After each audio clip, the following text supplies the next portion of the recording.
Hello and welcome to the collective reading for today. I'm Adriana and I wanted to thank you for liking and subscribing to this channel and showing your support. Really appreciate it. I will be doing this reading and creating an extended for you, but I'm also available for private readings if you'd like a one-on-one. So let's get started. We're going to look at the challenge energy that's around us right now. We're going to look at the predominant emotional response, how to deal with that, and then also a wisdom oracle card at the end. So predominant challenge, please. All right, we are looking at Ace of Earth. This is an interesting position to be in. All around me right now, it feels like springtime. We've got trees starting to bloom and the air feels different. The birds are different. So we're all at this energy of beginnings. That's our Ace of Earth, laying the foundation. And for a lot of us, the intuition, this divine connection is starting to really, I want to say, shine through. It may have felt these last months that it's been quiet. The inner guidance, either it's confused or it's hidden in there, but it's starting to wake up again. You're starting to get clarity. You're starting to get a direction. So there's a couple different ways that this is a challenge energy. One energy is that we really need to make sure that we're laying an absolutely solid foundation. And this means really making sure everything is watertight. Your beliefs, your thoughts, the way you spend your day, what you focus on. We sometimes have the best of intentions, right? We make vision boards, or you write in your journal, you make little signs for yourself. This is what I want to manifest. This is the direction I want to go. But do we really do the homework of paying attention to where we are throughout the day? Because it's all very well and good to do those well-intentioned things, but if you are then going into lower vibrational spots like self-doubt or kind of getting lost in gossip or pettiness with other people, judgments of other people, criticisms of yourself and others, or just doing lower vibrational things, not listening to that inner guidance, that really doesn't jive. And the universe says, well, I don't know which one she wants or he wants. Does he want the high vibrational thing, or does he want, or she, what's going on the rest of the day? So it's really important that we send out absolutely crystal clear, unadulterated signals to the universe. That's also the purity of this white here. The universe is being clear and transparent with us. We need to be clear and transparent with the universe. The other challenge here is the question of size, the question of scope. Are you thinking too small? Could what you're asking for be even bigger than what you thought? The important thing when you're laying a foundation is not to lay the foundation either too big or too small, right? If it's too big, it's stretched too thin. If it's too small, then you outgrow it very quickly. So choosing the appropriate size. But for most of us, we're thinking too small.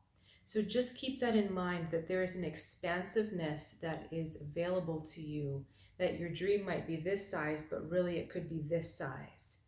All right, so just keep that in mind. Let's look at our predominant emotion about this challenge. Actually, I'm going to pull out two cards here. We've got Death and the Moon. And that's funny because in this card, they are the images, they're tied together. This figure does actually deliberately appear in this card. So in general, we're looking at confusion. We don't know what is a new beginning, what is the door closing, what is the new door opening. There's been false starts in the past. And I don't know if that needs explanation, but false start is where we think we're supposed to be running forward, or we think we're supposed to be getting into something, but it leads to nowhere, or it turns out the timing wasn't right and it didn't quite happen. So even though the universe is giving us this big gift, it's still likely that you find yourself in a place of, I don't know, I'm not sure if this is the go ahead. The starter's gun, I thought I heard it last time and I started running, but when I looked back, no one else was running with me. So I'm not sure if I can trust it this time. And the death card is also saying that we may be asked to go again bigger, different than what we had thought. And the death card is saying, don't be afraid of this, but we are being afraid of it.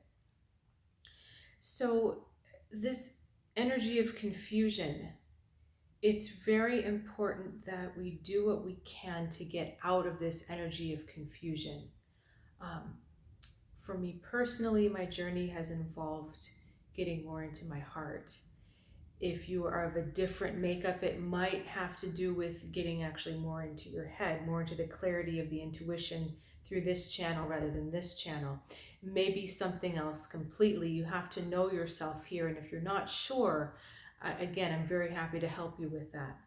But the point is that you need to figure out what your guidepost is. Where and how can you access that inner knowing? Is it through meditation? Is it through doing artwork? Is it through taking a walk? How do you get to that point of clarity where you have absolute certainty and absolute trust in that inner voice?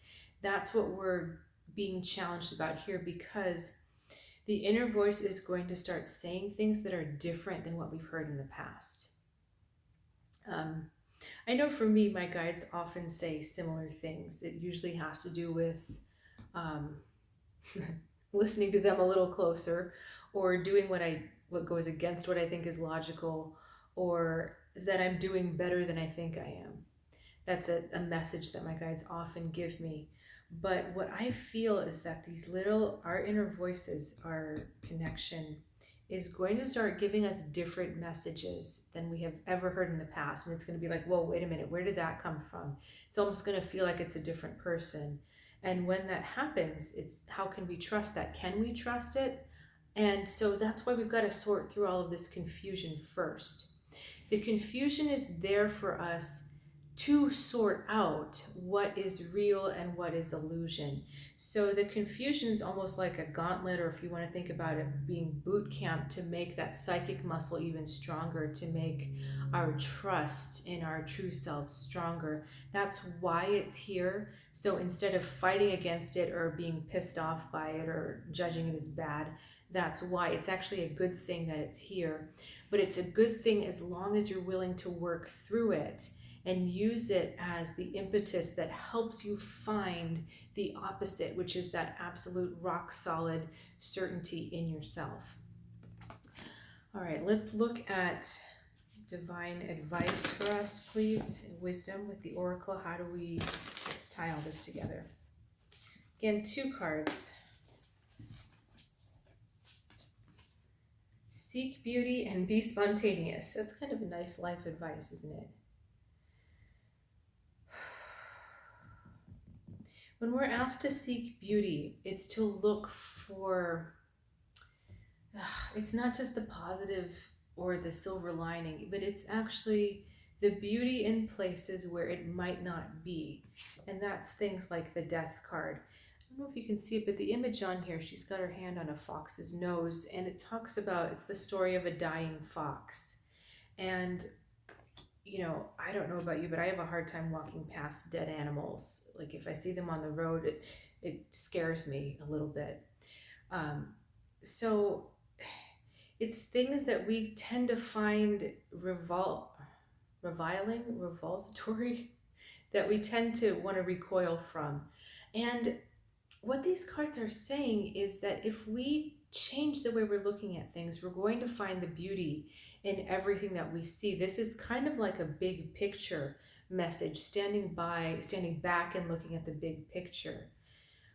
When a tree dies in the forest, we may mourn the tree, but a tree dying in the forest means the growth of mushrooms. It means that little animals and insects that feed on the dead wood can thrive and then become fuel for others. So there's a chain of command, or chain of life, that happens. But if we focus too much on one aspect, the death or the loss or the letting go, then we miss the beauty of the big picture. And that's what I feel like is happening here in the Be Spontaneous. It's not overthinking, it's not over processing what's in front of you, but it's pulling back to a bigger picture, to a vantage point that is almost outside of yourself, as someone would see you, as the eye of love sees you, and finding the beauty in that process. Because when we find beauty, or we designate, or I'll say label, but this is meaning positive, we label the process as beautiful, then our heart opens, our minds open, and we relax. Okay. It's so funny, the judgment of beauty, because beauty is subjective. It is in the eye of the beholder. I look at dead things sometimes, dead plants, dead leaves, and I think they're beautiful because they have a shape of their own, but they also say to me that something magical is about to happen. Either the plant will come back to life, or new growth from a different plant is going to feed on that, and it's going to become something else. So how can I look at that and see it as ugly when I know that new life is coming? So when you look at yourself, you look at what's going on in your life. If there's anything that you're like, ugh, I wish that wasn't there. And we all have ugly parts of our lives. We've got ugly parts of ourselves.